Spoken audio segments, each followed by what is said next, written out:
Good morning, everybody. Welcome back to Cure for the Common Game. Today we're going to be talking about Djeru with eyes wide open, or just open. Maybe they're not wide. I don't know. This is one of the few commander decks that I think I look through the cards and the commander may be the cheapest card in the deck. Even the planes. I'm using snow-covered planes. I don't have an extra planar lens in here now, but I think I've secured one and it'll fit. Anyway, the downside to him is that he is mono white, and you're forced to play with mono white walkers. White walkers. Anyway, it's fun. The deck does benefit tremendously from the Planeswalker rule change that they're legendary now, and you can have two different Ajani's in play at the same time or whatever. So there are a few cards I don't have a heck of a lot of walkers. 2, 4, 6, 7, 8, 9. So there's a few here and there that I'm missing. But we're going to start with the walkers. Johnny Goldmane, he gets you that big old avatar that you can beat face with. And the Johnny Caller of the Pride. I love how these two Johnnies work together, because I would love to give that big old token, flying and double strike. That would be cool. And along with a bunch of little cat buddies. Elspeth, original Elspeth, making a token, and then seriously tokenized Elspeth. Now we've got Gideon, the Gideon champion of multiplayer, because it's not. This is really good. It's probably the worst constructed Gideon there is, but it's really good in our format. Just because you add loyalty to add loyalty. What? Gideon Djeru. I've always thought of this particular Gideon as the trash talker. Hey, swing it. Come at me, bro. Gideon of the Trials. This is going to help keep your walkers alive. His +1. And I've got Mr. Ugin, because, colorless, it works. He can fetch them out. Ugin is the reason for all the Ugin and Karn both. Shout out to my buddy Danny. He traded me the Karn last night, making the deck actually possible, because I wasn't going to finish it without a Karn.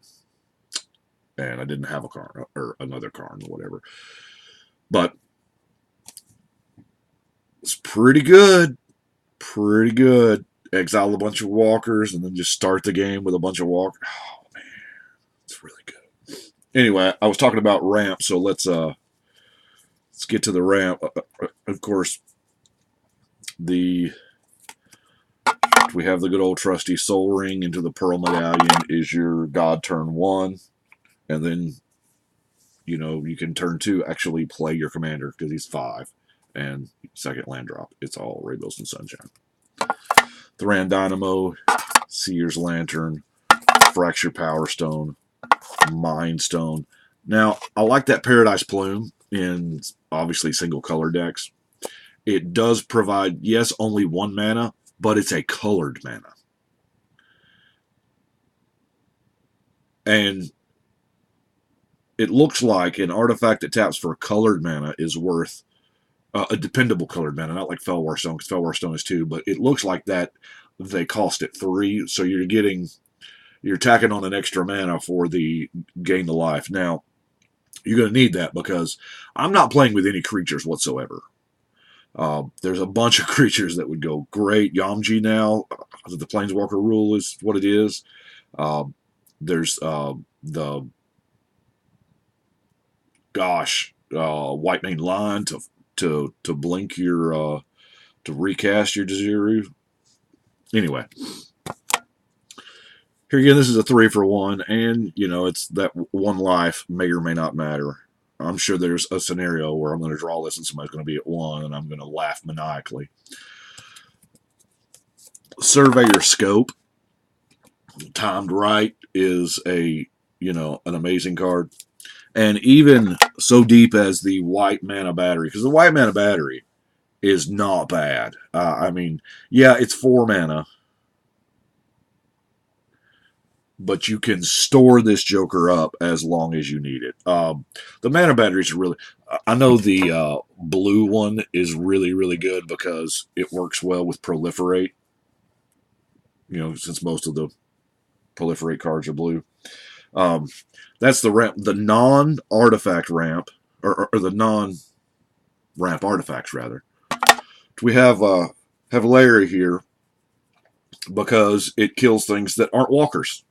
Walkers and lands. And you know what? I'm good with walkers and lands being what's left. That's another reason why there is a ton, there's no creatures is here. We'll go through the board wipes real quick since we're on the disc. We'll come back to the artifacts. Got that planar collapse.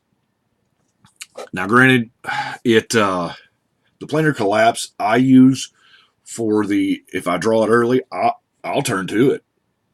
It keeps those aggro decks in check. And more times than not, they'll just play out creatures just to get rid of it. But you know what? If I can 1 for 4 the table, I'm good with it.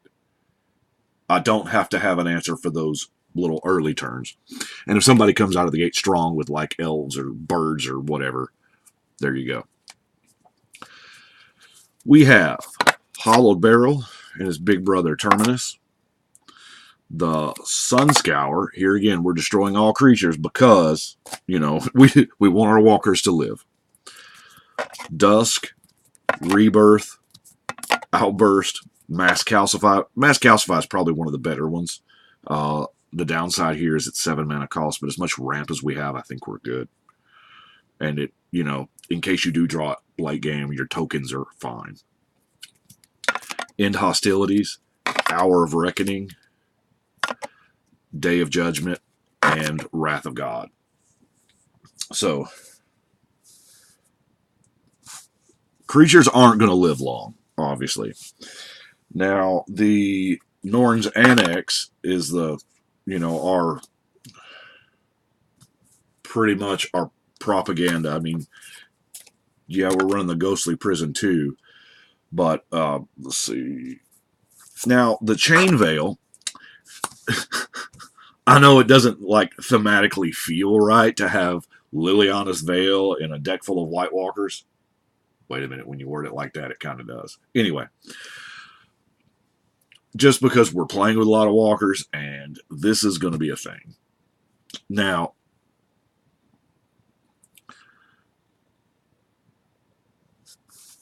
the beautiful part of the Chain Veil is the Voltaic Key. Yes, the Unwinding Clock is... If I get another... God, I need to buy 50 Unwinding Clocks, because it seems like I'm always saying, I need a clock for this deck. But if an Unwinding Clock gets put into the deck, I believe my artifact count will significantly go up, because I'll have to use the clock, and I'm going to want to use a... well, no, it'll turn into every other artifact-based deck. So I don't want to do that. Sorceries, all 4 of my sorceries. Now, obviously, I'm going to have Call the Gatewatch. I would have Deploy the Gatewatch, but I apparently don't have that quarter mythic. Deck and Stone is to take care of the opposing. Like last night, there was 42 Pegasi token, off of that Storm Herd. So this would have been really good. Dust to Dust. I love the Dust to Dust because it exiles them. And, I mean, just written on the card, you get a 2 for 1. And, of course, Armageddon. Now, you get a couple walkers out. All that mana rocks that you got.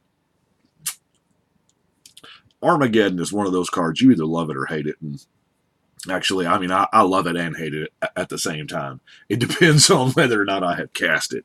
And I think most people are probably that way. Let's look at our enchantments here.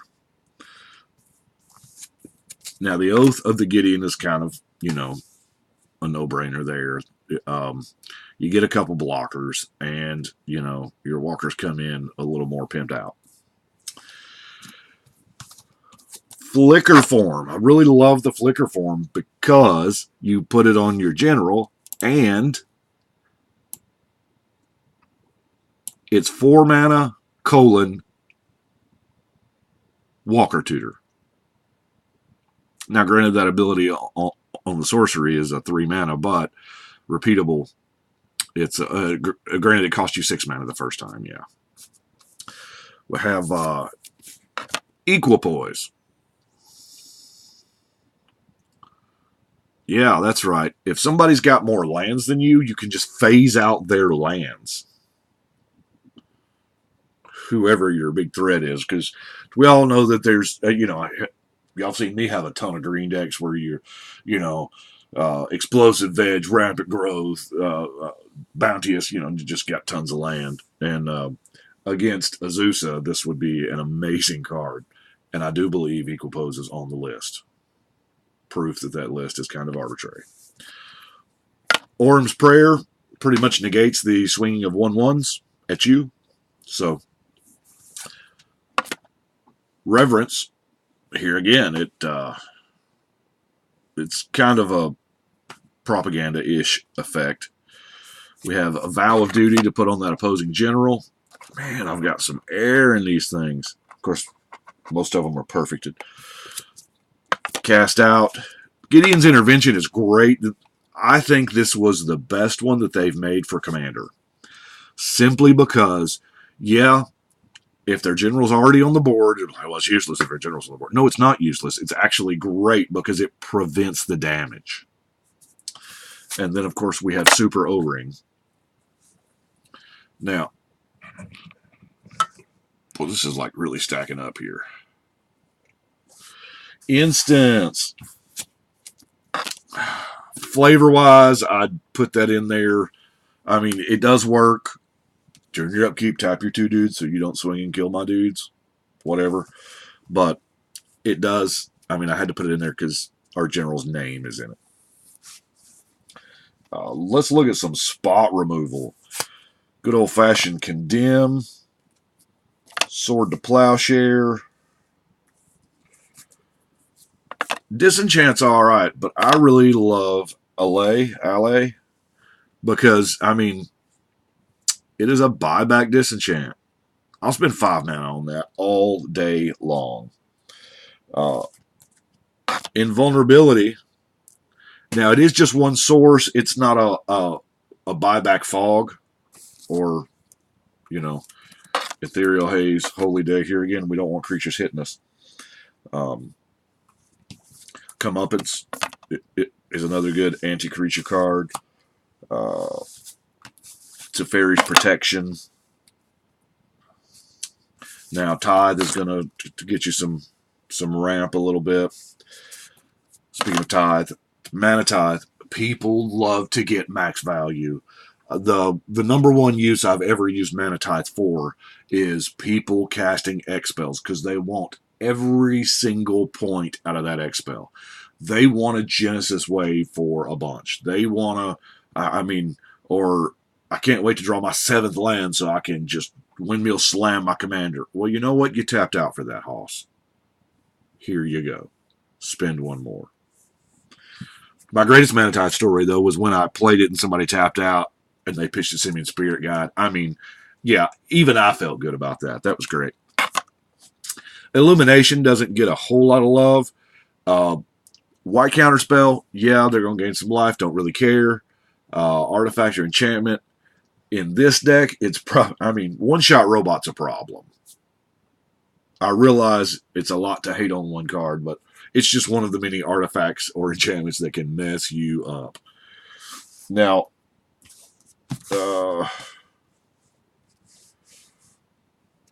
we'll get to some non-basics here. Y'all know I'm using a Rogue's Passage. The Forbidding Watchtower kind of works. It's just a blocker. It's an emergency blocker if that's what you need.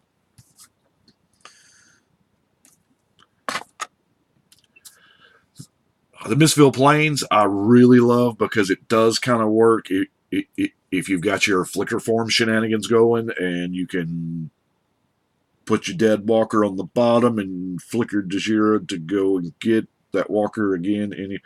We're monocolor, so I am using all 3 of the cycle lands, and of course the maze to protect us.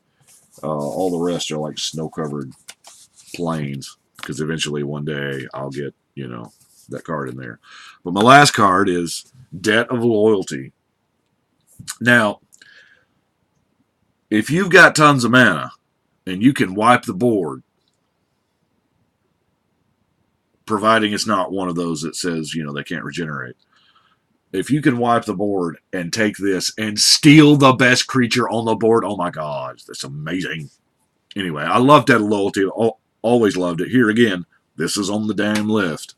But that is what I have got for Djeru. I saw him and I instantly knew, because everybody's got pretty much what they call it, mono white Super Friends. Although it's not really Super Friends because they all kind of lean in the same direction. Thought about going the token route. Actually, at first, before I had that many walkers, I was going to do the enchantment route, but I'm kind of headed that direction with Hannah, so I didn't. Anyway, I appreciate you watching. Y'all let me know what you think. But right now, it is time to shuffle and cut.